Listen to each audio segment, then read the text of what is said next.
kamu bahasanya kalau Al-Quran ini sangat menghina sekali bagi kami, khususnya kaum muslim, menganggap kalau ayat Al-Quran ini buatan tangan manusia. Itu dalilnya apa?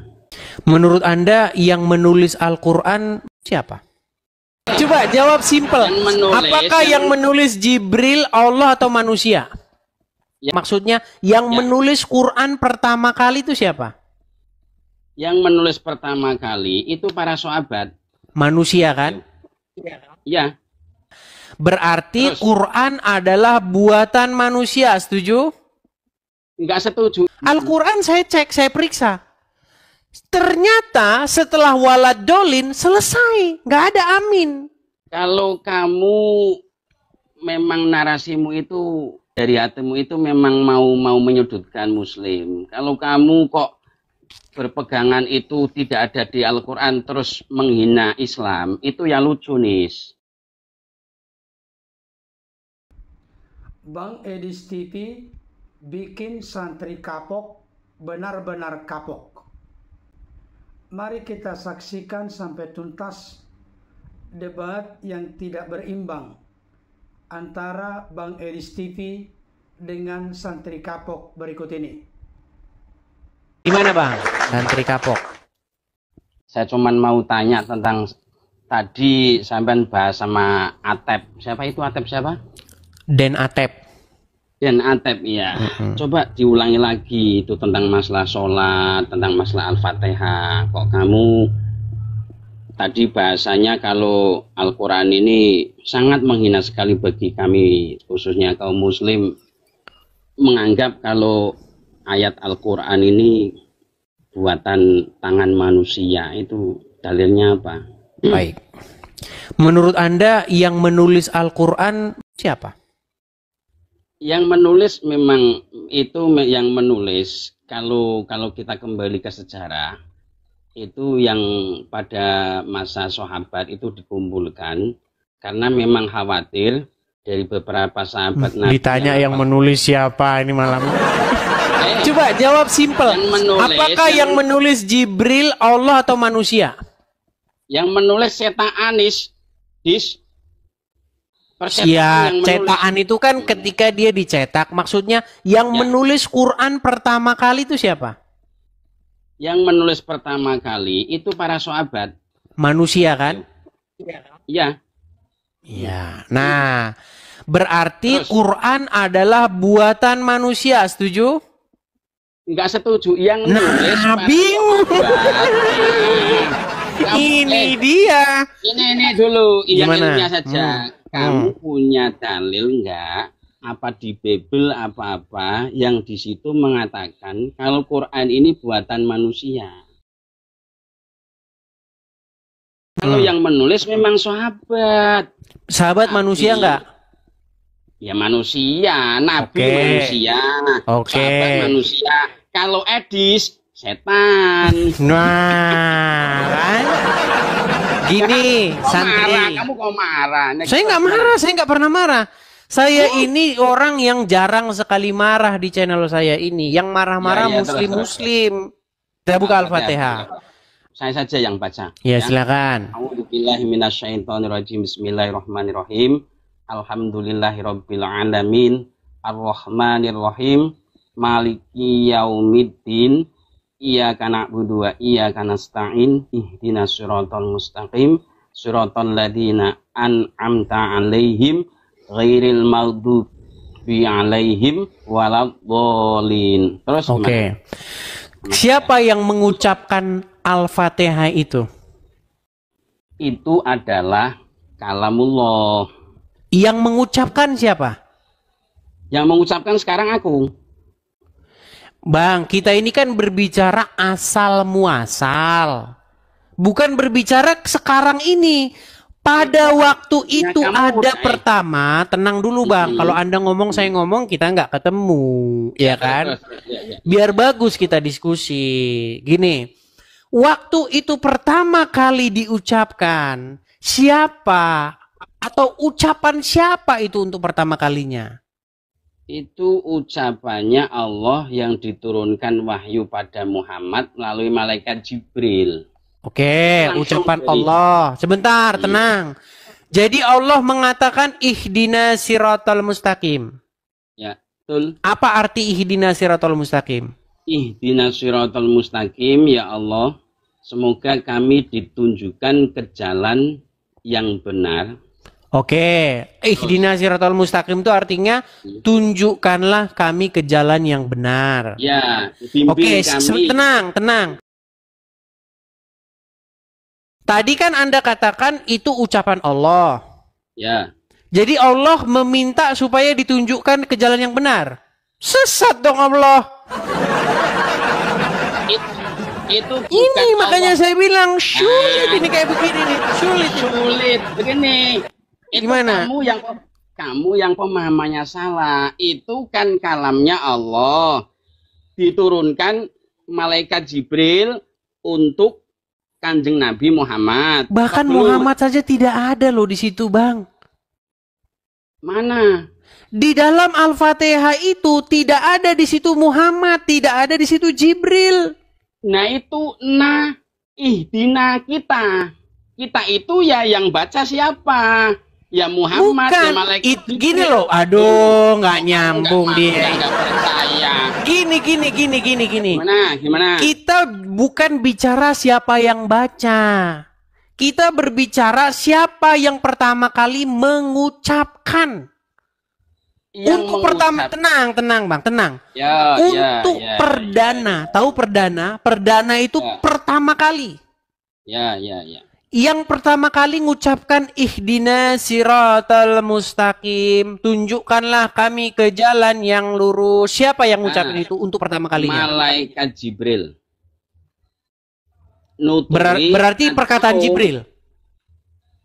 Iya, perkataan Jibril. Tuh. Jibril berarti sesat.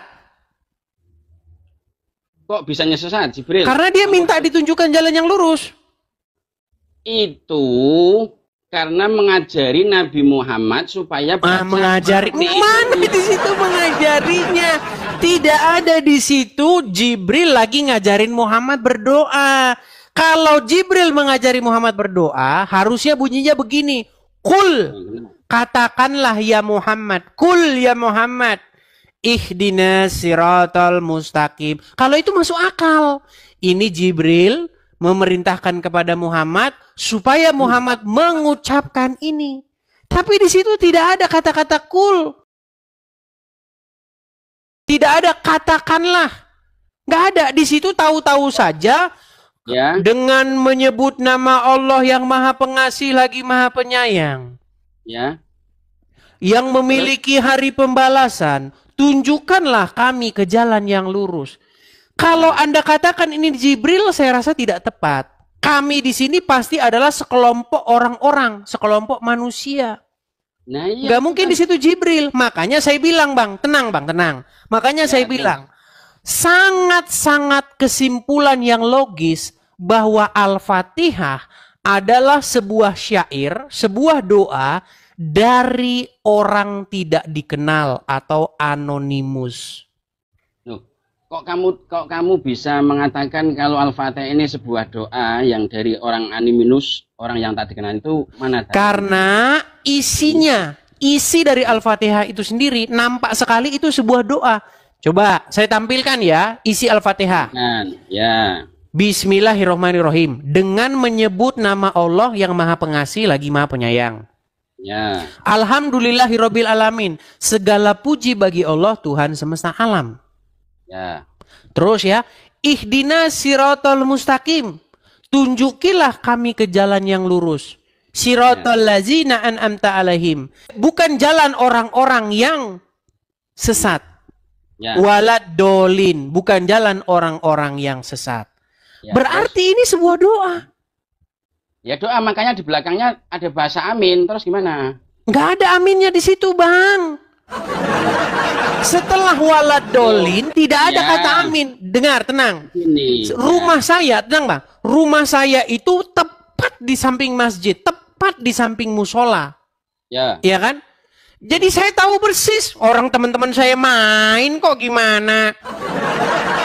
ketika mereka sholat Jumat, walad dolin. Kemudian jamaah mengatakan, amin. Betul?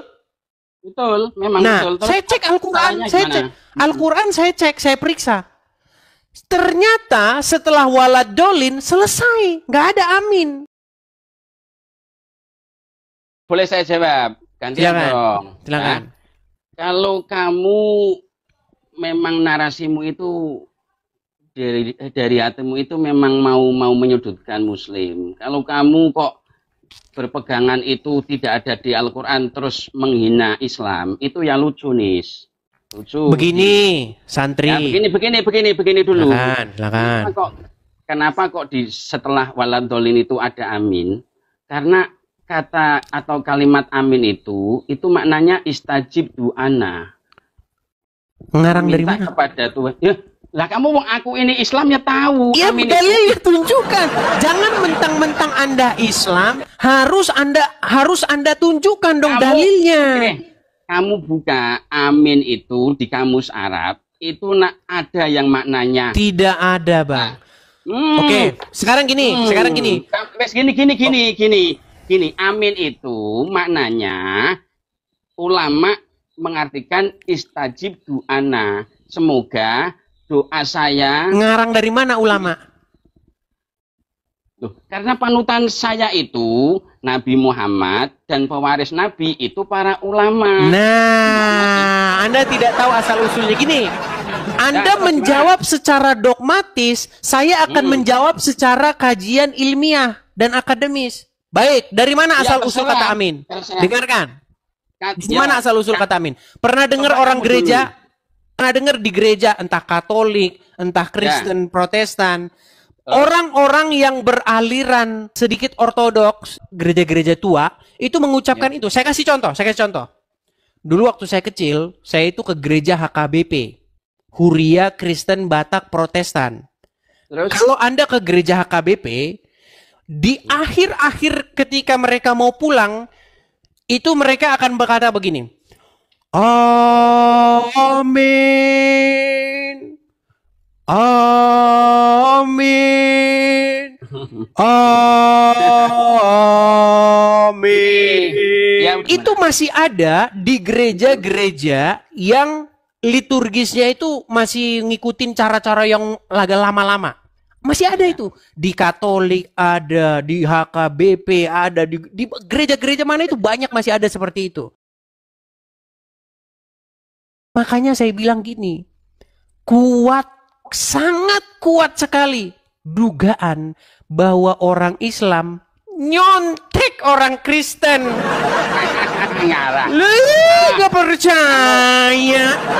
Yang nggak percaya. Loh, kalau begitu dari mana kata amin itu datangnya? Dari penutup Al-Fatihah. Orang nggak ada di surat Al-Fatihah?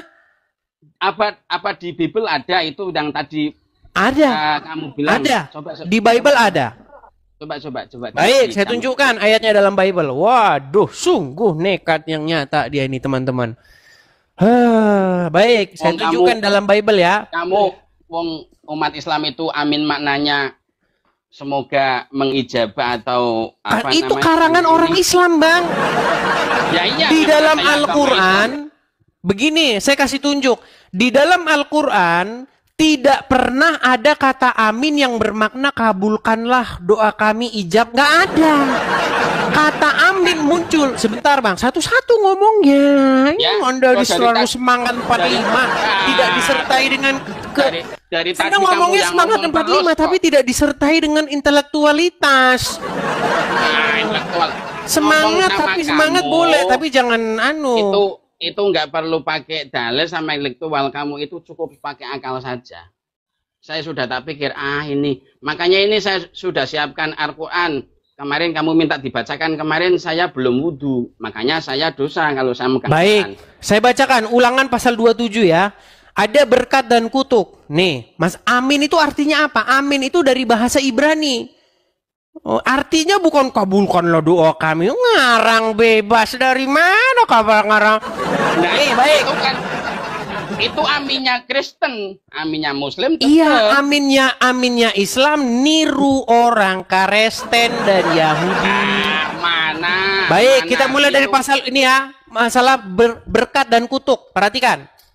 Ya. Nih ya, orang-orang Yahudi itu mereka mengucapkan berkat dan kutuk di dua gunung ya, di Gunung Ebal dan Gunung Gerizim. Perhatikan. Nih, ke-12 ucapan kutuk.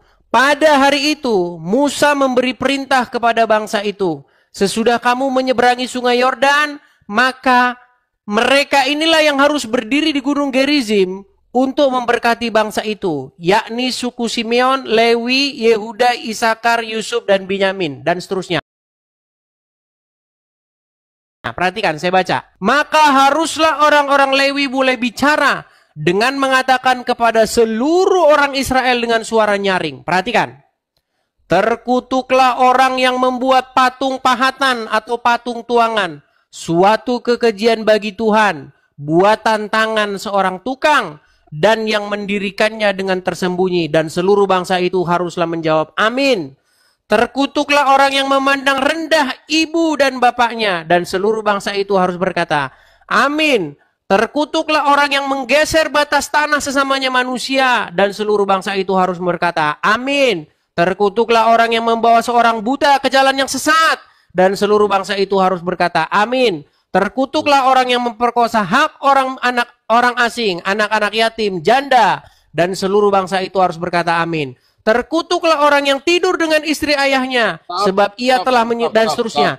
Oke, sekarang begini, yang mau saya tanyakan, dengar, arti amin, amin itu artinya, sebenarnya artinya iya atau demikianlah itu terjadi.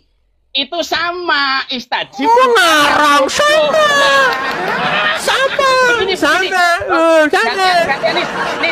Nekat yang nyata sama dari mana? Nah, kamu. Oke, kalau begitu amin itu bahasa apa? Kalau begitu amin bahasa apa? Gantian, aku yang bicara. Stop. Gantian, aku udah paham. Itu tadi yang kamu baca, itu laknatan atau itu doa, permintaan. Sehingga berkatalah kalian semua amin. Artinya apa? Mengiyakan. Ya. Oke, di mana ada amin dalam Al-Fatihah itu? Makanya itu amin itu. Bukan yang saya tanya, di mana aminnya dalam Al-Fatihah? Di amin Al-Fatihah itu tidak ada. Tidak ada, berarti amin yang nyontek orang Kristen dan Yahudi. Begini. Orang sholat, ya, di dalam sholat setelah Fatihah tidak usah baca amin, tidak membatalkan sholat kok. Nah, terus kenapa sekarang ada amin? Karena kita ngikutin Yahudi dan Nasrani, itu jawabannya. Jangan karena ngarang bebas. Itu yang kamu baca itu tadi. Amin itu mengiyakan doa, bodoh. Yang saya tanyakan di mana dalam Al-Fatihah kata itu? Setelah waladolin selesai, nggak ada kata amin. Selesai. Terus aminnya datang dari mana? Kalau itu kamu kok narasinya itu nyotek, itu Bible dikarang, ditulis tahun berapa? Ditulis tahun berapa? Coba lari lagi ke Bible. Duluan mana? Oke, baik, santri. Duluan mana Quran? Bahas arti lain lagi. Sebentar, tenang. Ini kita selesaikan dulu pada satu kesimpulan. Saya kalau bahasa sesuatu harus tuntas. Gini, mana lebih dahulu Quran dan Bible? Dari mana? Coba aku dengar aja. Coba ayo. Angel. Tenan tuturan. Angel tenan tuturan. Keyakinan saya. Enggak, yang saya tanya itu duluan mana Quran sama Bible? Duluan Quran, karena setelah Zabur. Diam. Karena setelah Zabur, Taurat, Injil, baru Al-Quran. Tidak ada kitab dari Tuhan atau Allah Subhanahu wa taala. Oke. Lalu bagaimana Quran menyebut Injil, bagaimana Quran menyebut Taurat kalau kitab itu tidak lebih dulu ada daripada Al-Quran? Duluan Injil, duluan Taurat daripada Al-Quran. Ya iya, yang barusan saya baca itu kan Injil dan Taurat. Oh, bukan. Itu ya udah, mana Injil dan Taurat? Yang asli Injil dan Taurat itu, ya Allah, sudah tidak ada. Nah, mana? Tunjukkan. ya sudah, mana Injil dan Taurat? Nah, karena yang Injil dan Taurat yang asli itu kamu mesti Dalilnya mana? Mana dalilnya? Di dalam. Benar dulu, aku itu kalau ngomong sama kamu tidak perlu dalil. Nanti kalau Tidak perlu dalil. Dengarkan dulu. Gimana? Dengarkan dulu. Di dalam Zabur, Taurat, Injil, itu di situ itu menerangkan bahwa nanti akhir zaman ada sosok seorang anak yang lahir dan ciri-cirinya begini-begini, yaitu Kanjeng Nabi Muhammad. Kalau di Bible selamat Anda dikerjain. Loh, Anda mengatakan di dalam Taurat, di dalam Injil ada nanti seorang yang ciri-cirinya seperti Muhammad. Kata siapa? Iya, betul. Kata siapa? Kita Taurat, Zabur, dan Injil. Mana Taurat, Zabur, yang Injil yang bilang begitu? Makanya kamu cari yang asli. Nanti jadi saya cari yang asli, man. Nah, itu sama kayak Lia Eden. Kayak Lia Eden ngomong begini, di dalam Al-Quran akan datang seorang nabi perempuan namanya Lia Aminuddin. Tetapi Quran yang asli sudah tidak ada dan sudah dipalsukan. Ya congornya Lia Udin yang ngomong begitu. Kalau Anda dengar orang yang menuduh adalah orang yang membuktikan tuduhan itu. Setuju? Kalau menurut Roy Suryo tidak. Kalau menurut Roy Suryo tidak, sama Dr. Tifa. Dengar. Orang yang menuduh adalah orang yang membuktikan tuduhannya. Setuju? Setuju. Kamu harus membuktikan. Anda menuduh bahwa tenang. Anda menuduh bahwasanya di dalam Taurat, di dalam Injil akan datang seorang nabi yang di punggungnya ada tompel. Mana Taurat yang Anda bilang itu mana? Yang di punggungnya. Nah ya makanya kamu cari dulu kitab Taurat yang Injil, nanti saya baca yang asli. Anda yang menuduh kok saya membuktikan. Ini aneh Anda ini. Sekarang itu yang Taurat sama Injil, yang Zabur yang asli. Sebentar, tenang. Gini. Saya tahu Anda anaknya Roy Suryo sesuai dengan kakak, betul? Enggak, salah. Ya udah, coba buktikan. Buktikan. Apa? Mana kakak yang ada Roy Suryonya sebagai orang tuamu? Ya memang bukan orang tua saya. Ya Anda harus buktikan, cari kakaknya itu yang ada tulisan Roy Suryo sebagai bapakmu. Nah, kok mau nyari kakak? Seperti itulah tuduhanmu terhadap saya. Masa kamu suruh cari saya? Oh, Injil dan Taurat yang isinya Muhammad adalah nabi yang kagak ada. Gimana? Masa kamu suruh membuktikan sesuatu yang tidak ada? Begini. Dalam Islam itu rukun iman itu mempercayai beberapa kitab yang diturunkan Allah kepada Rasulnya. Itu tidak ada, kitab Bible itu tidak ada. Ya sudah, Taurat dan Injil. Oke, di mana Taurat dan Injil yang mengatakan bahwa Nabi Muhammad itu adalah nabi? Ada di Taurat. Aku nggak punya kenal. Mana Tauratnya? Taurat dan Injilnya mana? Kok jadi saya nyari? Orang gimana sih? Bagaimana Anda menyuruh saya menyari sesuatu yang Anda tuduhkan kepada saya? Harusnya Anda yang menunjukkan.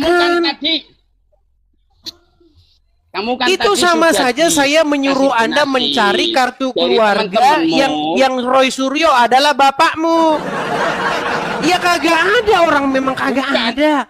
Kalau Anda dengar, kalau Anda saya suruh dengar santri kapok. Kalau Anda saya suruh mencari satu kartu keluarga di mana bapaknya adalah Roy Suryo, anaknya santri kapok, kagak bakal ketemu. Karena memang itu nggak ada. Kalau Roy Suryo jadi bapakku yang di kakak memang nggak ada. Tapi kalau di Zabur, Taurat, Injil, di situ diterangkan bahwa nanti akan lahir sosok seorang nabi dengan ciri-ciri begini-begini. Bahkan pendeta yang beriman itu banyak sekali. Kamu cari saja ke Yahudi sana. Yang asli tanya, ini kata santri kapok, begini. Orang Yahudi aja nggak ada yang percaya sama Muhammad kok, gimana? Kata siapa? Robin Tidak ada Onsu. satupun Yahudi yang percaya kepada Jadi Muhammad. Corbuzier, itu semuanya percaya. Cuman Edis TV saja yang nggak percaya. Jadi Ayo. kamu mengatakan bahwa Tema ciri-ciri lain, Nabi tema lain. gini. Tema lain. Kamu Tema lain, mengatakan tema lain. ciri-ciri Yang- Nabi ayat itu Quran. adalah yang ada tompel di punggungnya. Enggak, saya nggak bilang begitu. Oke, jadi ciri-ciri Nabi apa?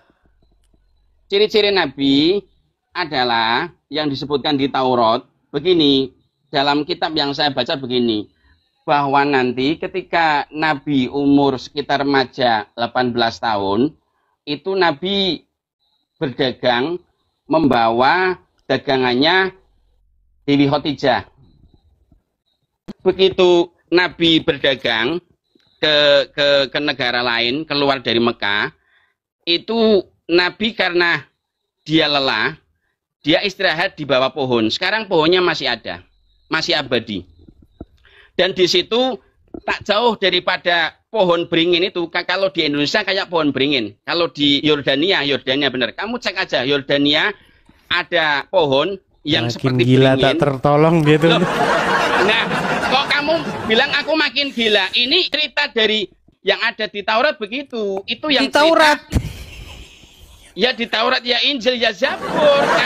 Baik, Kalau kitabmu- sebelum dengar, oke, tenang. Sebelum halusinasimu, aku cerita. dengar, santri, dengar. Begini. Sebelum halusinasimu bertambah tinggi setinggi Monas, coba kau dengarkan ini. Dengarkan ya. Ya. Ini tanda Ya. kenabian Muhammad, perhatikan.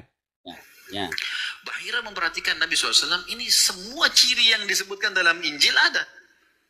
Ya. Dia masih itu bimbang. Injil. Dia ingin buktikan satu hal. Apa itu? Dalam Taurat dan Injil juga disebutkan, setiap nabi itu punya tanda kenabian. Apa tanda kenabian, teman-teman sekalian? Sebuah daging yang menggumpal di pundak sebelah kanan, dan daging itu berwarna merah kehitam-hitaman dan dimiliki memiliki bulu yang lebat. Sebentar. Menurut, tenang. Kalau kita baca Taurat, baca Injil, tanda kenabian itu adalah bernubuat dan bermujizat. Kalau dia bernubuat, dia ngomong, besok terjadi gini, korban jiwa segini, gempa bumi begini, dan terjadi, itu bernubuat. Dan bermujizat. Memang. Tenang. Sebelum selesai, tenang.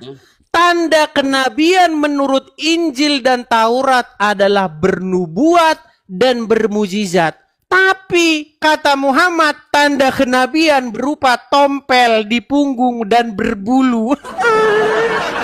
Makanya saya bilang, Gini. pantas nggak ada yang percaya orang Yahudi dan Kristen sama Muhammad.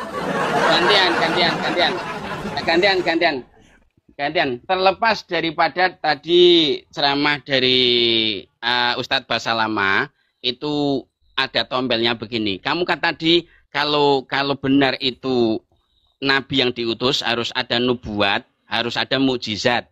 Nubuat adalah, ini saya mengikuti omonganmu saja. Nubuat adalah prediksi Nabi itu akan sesuai. Kamu belum tahu prediksi Nabi itu selalu sesuai. Yang pertama, Nabi memprediksi bahwa cucunya Husain dan Hasan itu mati dalam keadaan tragis. Itu memang Nabi sudah bilang begitu. Bahkan Di Fatimah, kitab mana? makanya saya kalau tak tunjukin kitab, Nah, saya dari tadi sama Anda saja ngomong nggak ada bohong. kitab. Karena aku Tidak aku ada ngomongnya di sama dalam kamu. Quran. Tenang. Anda percaya dengan Al-Quran? Percaya. Oke, apakah menurut Al-Quran Muhammad punya anak? Muhammad sama Quran ini ketika Quran diturunkan Wah, wah, kepada wah, Nabi wah, wah, Muhammad, wah, wah, wah. gimana ya? Bagaimana Anda katakan Muhammad memprediksi cucunya, sedangkan menurut Quran dia nggak punya anak? Tidak. Begini. Tenang. Menurut Al-Quran, surat Al-Ahzab ayat 40. Makana Muhammadun. Tenang. Surat apa? Al-Azab 40. Ya tahu bis. Berat dia ini teman-teman. Oke, tak buka dulu, tenang aja. Kamu jangan ya. Sudah jelas-jelas itu Muhammad bukan bapak dari laki-laki di antara kalian. Masih Anda katakan Muhammad punya anak, punya cucu. Nabi Muhammad itu punya anak. Coba baca dulu surat itu. Makanya untung Roma Irama sekarang sudah pinter. Dia sudah mempertanyakan keabsahan para Habib-Habib sebagai cucu Muhammad. Kalian mau aja dikerjain. Ayat berapa? Ayat Al-Ahzab 40. Ini netizen yang pendukungmu Kristen semua pada pada marah semua. Ayat 40 ya Nis. Ayat 40 ya. Coba kamu baca. Makana Muhammadun aba ahadin min rijalikum. Sebentar. Bentar. Saya itu soalnya nggak suka pakai Google. Tak buka aja. Kamu sabar. Kalau kamu sabar, ya ditunggu. Biar ini kan ilmiah. Kamu ngajaknya ilmiah. Itu netizen pendukungmu di ngano apa namanya ini. Sabar teman-teman. Kita bersabar. Beri sabar dikit. Kalau susah nyari orang Islam yang waras ya teman-teman. Sabar. Saya juga kalau cari orang Kristen yang agak gila nggak ketemu, baru ketemu tahun ini 2025 yaitu Edis TV. Silakan. Tadi surat apa? Saya lupa. Buset dah. Surat Al-Ahzab ayat 40.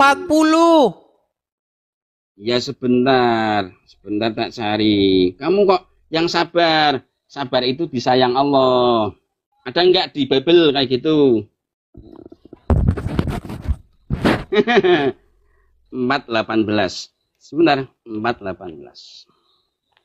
Buka Quran aja setahun, ketahuan sekali Anda buka Quran waktu Idul Fitri doang.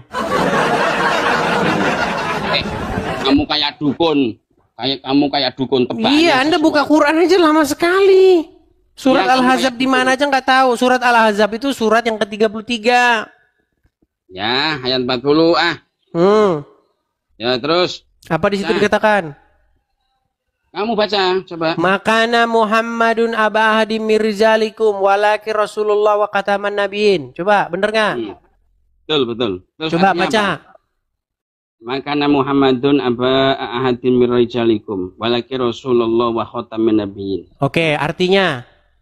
Kamu artinya apa? Artinya terus. Muhammad itu bukanlah bapak dari seorang laki-laki pun di antara kalian. Terus? Melainkan dia adalah seorang nabi dan seorang utusan dan penutup para nabi, betul? Nah, betul. Penutup para nabi. Oke, dikatakan di situ Muhammad bapak dari siapa? Tidak. Nabi Muhammad itu artinya begini, bapak daripada laki-laki itu maksudnya bukan dia tidak punya anak. Muhammad itu bukanlah bapak dari salah satu laki-laki pun di antara kalian. Artinya dia tidak mungkin punya anak. Yang tidak punya anak itu Yesus. Itu kalian semua rijalakum itu para sahabat, bodoh. Nah, sekarang saya tanya dia bapaknya siapa? Bapaknya Fatimah. Apa Qasim? Anaknya Nabi Qasim. Sudah dikatakan dia yang laki-laki. Dia bukanlah bapak dari seorang laki-laki pun di antara kalian. Sudah jelas. Kalian itu yang dimaksud para sahabat. Para pengikutnya, pengikut Muhammad, umat Muslim. Muhammad itu bukan bapak dari kalian. Lalu bagaimana mungkin Habib A, Habib B, Habib C, Habib D. Muhammad itu adalah bapak kami. Kami adalah cucu Muhammad. Habis kalian dikerjain. Akhirnya kalian nyium sendal. Sendal Rasul. Turunan Nabi mengalir di dalam darah Nabi. Gimana? Makanya saya ini membantu supaya orang-orang Islam cerdas. Jangan sampai kalian mau dikibulin sama orang-orang ngaku cucu Nabi. Begini. Itu sebenarnya yang bodoh itu kamu, Dis. Kamu baca artinya Quran rijalakum ini bukan kok anaknya Muhammad, tapi itu para sahabat. Lalu Nabi menikah sama Khadijah, punya anak yaitu Fatimatu Zahra yang dikawin sama sahabat Ali. Kalau anak yang laki-laki dari Muhammad itu semuanya mati karena nanti apa? Bertentangan dengan arti daripada walakin Rasulullah wa khataman nabiyyin. Kalau anaknya Muhammad yang laki, Qasim, Abdullah kok tidak dicabut nyawanya, walaupun Nabi sedih, itu nanti akan tidak sesuai dengan sabda Allah. Maka anaknya Nabi mesti akan jadi Nabi. Begitu. Nah saya tanya, Yesus ini nabinya kamu apa bukan? Soalnya setiap nabi itu mesti bapaknya nabi. Jawab. Lari. Kok lari? Itu keterangannya begitu. Oh, Anda tidak tahu bagaimana ceramah-ceramah ustadz-ustadz yang aku Habib mengatakan dalam setiap ceramahnya, kami ini turunan Nabi. Betul. Jadi turunan Nabi itu tidak akan disentuh api neraka. Oh, belum tentu.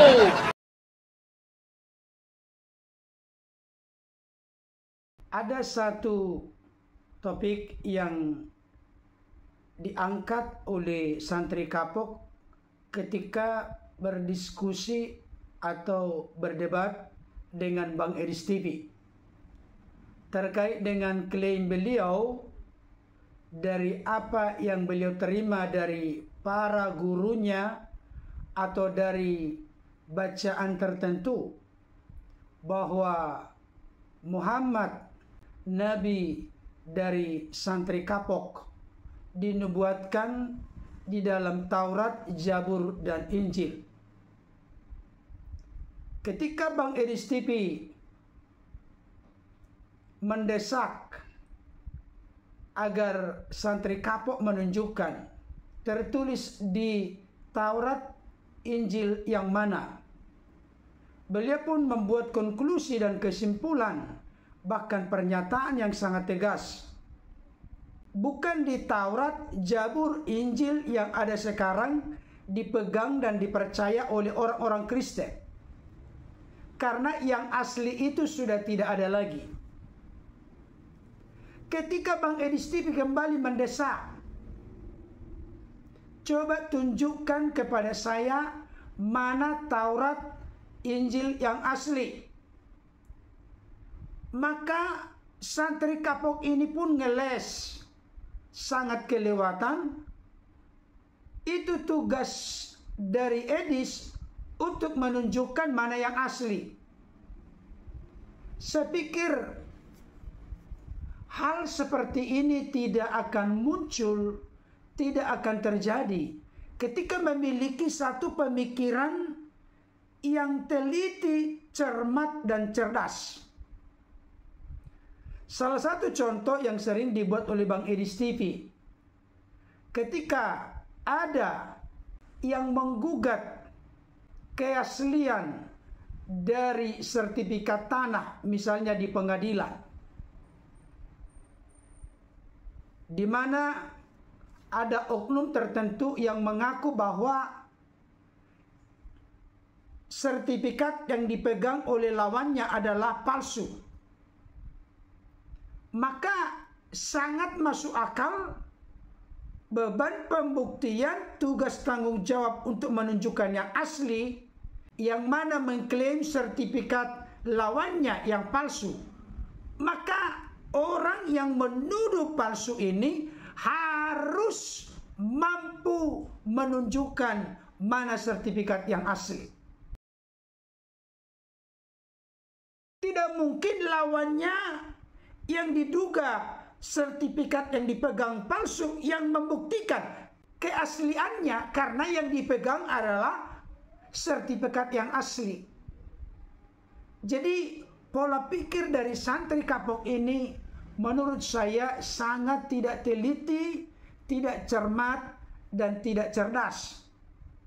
Jikalau beliau yang mengklaim bahwa Taurat, Zabur, dan Injil yang dipegang oleh orang Kristen sekarang tidak asli lagi, diragukan kemurniannya, maka beban dan tugas pembuktian ada pada santri kapok. Lagian pertanyaan perlu dimunculkan ketika ada orang-orang di luar Kristen model santri kapok ini yang meragukan keaslian dari Alkitab. Pertanyaannya, siapa yang mengubah? Kapan diubah? Di mana diubah? Apa alasan untuk mengubah? Coba jawab pertanyaan bertubi-tubi ini dengan penuh tanggung jawab, bukan berupaya untuk ngeles.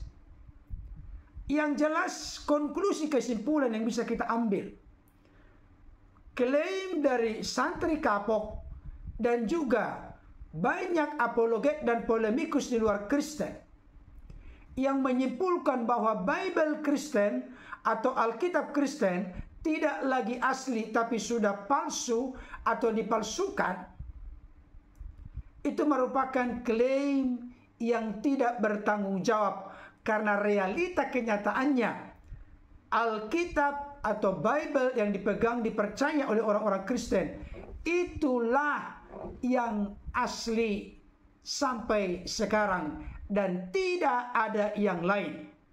Kalau memang santri kapok dan juga para polemikus dan apologet di luar Kristen mengklaim demikian, silakan, beban pembuktian ada di tangan Anda. Jikalau tidak mampu membuktikan yang asli, maka itu hanya klaim kosong yang tidak bermutu dan tidak cerdas.